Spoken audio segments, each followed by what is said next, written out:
আসসালামু আলাইকুম কলিজার ভাই ও বোনেরা, আশা করি ভালো আছেন, সুস্থ আছেন। ইনশাআল্লাহ আমরাও অনেক ভালো আছি। মেয়েকে জন্ম দিবেন, 20 থেকে 25 বছর খাওয়াবেন, পড়াবেন। বিয়ের পর যখন প্রেগনেন্ট হবে পাঠাও বাপের বাড়ি। পোলাপান জন্ম দেবে বাপের বাড়ি। লালন পালন করো।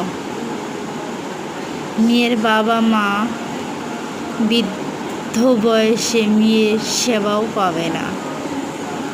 মায়ের বাড়ি গিয়ে 2 দিনেও থাকতে পারবে না।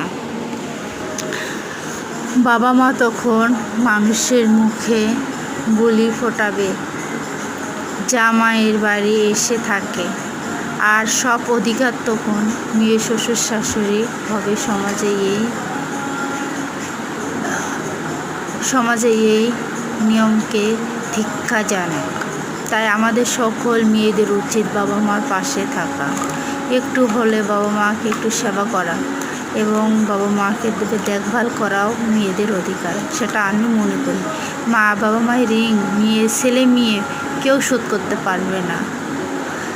কে আমার মতে একমত তার আমার কমেন্টসে জানাবেন। আর আমার চ্যানেলটিকে বেশি বেশি করে সাবস্ক্রাইব করে আমার পাশে থাকবেন। আল্লাহ হাফেজ।